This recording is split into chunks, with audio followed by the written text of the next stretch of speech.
ఈరోజు మాఘ అమావాస్య మంగళవారంతో కలిసి వచ్చింది కాబట్టి భౌమ అమావాస్య. అదేవిధంగా ఖగోళంలో పంచగ్రహ కూటమి ఏర్పడుతోంది. ఈ సందర్భంగా ఎలాంటి విధి విధానాలు పాటిస్తే సమస్త శుభ ఫలితాలు చేకూరతాయో నేటి శుభం లాభం అనే శీర్షికను పరిశీలిద్దాం. ప్రధానంగా మాఘమాసంలో వచ్చే అమావాస్య సందర్భంగా నదీ స్నానం చేస్తే విశేషమైన శుభ ఫలితాలు కలుగుతాయి. నదిలో స్నానం చేయటం వీలు కాని వాళ్ళు గృహంలోనే గంగాజలం కొద్దిగా నీళ్లలో కలుపుకొని ఆ నీటితో స్నానం చేస్తూ గంగా అని స్మరించుకున్నా కూడా గంగా స్నాన ఫలితం లభిస్తుంది. సమస్త శుభ ఫలితాలు చేకూరుతాయి.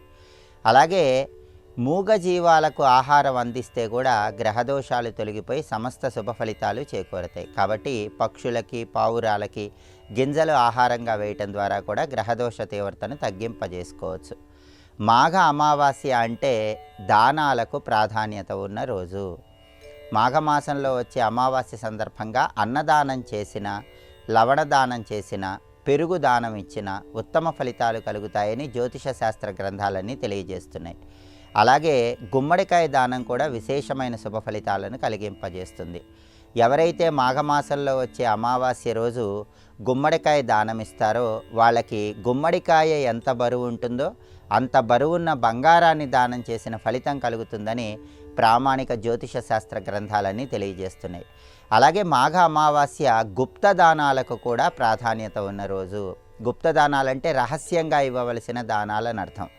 ఎక్కడైనా దేవాలయ ప్రాంగణంలో నల్ల నువ్వులు దానం ఇచ్చిన, దర్భచాప దానం ఇచ్చిన పితృదోషాలు పితృశాపాలు తొలగింపజేసుకొని పితృదేవతల అనుగ్రహానికి సులభంగా పాత్రలు కావచ్చు. అలాగే గోధుమలు, బెల్లము, కందులు వీటిని దానం ఇవ్వటం ద్వారా జాతకంలో ఉన్న గ్రహదోషాలు తొలగింపజేసుకొని వివాహపరమైన సమస్యల నుంచి సులభంగా బయటపడవచ్చు.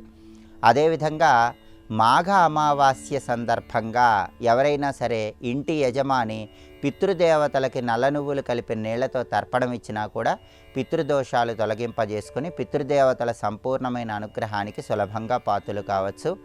అదేవిధంగా ఎవరైనా సరే ఈరోజు అనారోగ్యం ఉన్నవారికి అనారోగ్యం తగ్గింపజేసుకునే నిమిత్తమై కొంత ధనాన్ని దానంగా ఇచ్చినట్లయితే తరతరాల వరకు సమస్త శుభ ఫలితాలు చేకూరుతాయని కూడా ప్రామాణిక జ్యోతిష గ్రంథాల్లో చెప్పారు.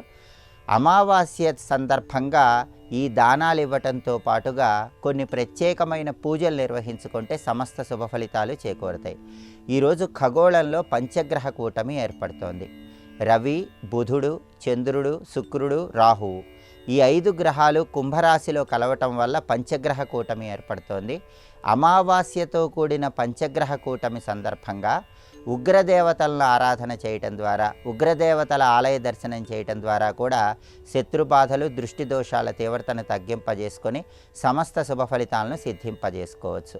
ప్రధానంగా శివాలయానికి వెళ్ళి శివాలయంలో వీరభద్రుణ్ణి దర్శనం చేసుకుంటే చాలా మంచిది. వీరభద్రుడికి అభిషేకం కానీ అర్చన కానీ చేయించుకోవటం ద్వారా కూడా సమస్త శుభ ఫలితాలు చేకూరతాయి. శివాలయంలో వీరభద్రుడిని దర్శనం చేసుకోవటం వీలు కాకపోయినా కాలభైరవుడి మందిరానికి వెళ్ళి కాలభైరవుడిని దర్శనం చేసుకోవటం, కాలభైరవుడికి జలాభిషేకం చేయించుకోవటం, కాలభైరవుడికి మారేడు దళాలతో అర్చన చేయించుకోవటం ద్వారా కూడా విశేషమైన శుభ ఫలితాలు చేకూరతాయి. మినపగారెల దండను కాలభైరవుడికి అలంకరణగా సమర్పించడం ద్వారా కూడా కాలభైరవుడి అనుగ్రహం కలిగి శత్రుబాధలు, దృష్టి దోషాల నుంచి బయటపడవచ్చు.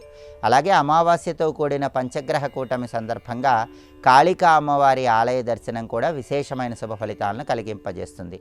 కాళికా అమ్మవారి ఆలయానికి వెళ్ళి 27 లేదా 54 లేదా 108 నిమ్మకాయలను ఒక మాలికలాగా చేసి ఆ నిమ్మకాయల దండ కాళికా అమ్మవారికి సమర్పించటం, కాళికా అమ్మవారి ఆలయ ప్రాంగణంలో నిమ్మకాయ దీపాలు వెలిగించటం, కాళికా అమ్మవారి ఆలయంలో ప్రదక్షిణలు చేసుకోవటం ద్వారా కూడా తీవ్రమైన శత్రుబాధలు, దృష్టి దోషాలు, దీర్ఘకాలిక అనారోగ్య సమస్యలు వీటన్నింటి నుంచి బయటపడి సమస్త శుభ ఫలితాలను సిద్ధింపజేసుకోవచ్చు. కాబట్టి మాఘ అమావాస్య పంచగ్రహ కూటమి కలిసి వచ్చిన తరుణంలో ఈ ప్రత్యేకమైన దానాలు నిర్వహించుకోవటం, ఉగ్రదేవతలను ఆరాధన చేయటం ద్వారా సంపూర్ణంగా శుభ ఫలితాలను సిద్ధింపజేసుకోవచ్చు.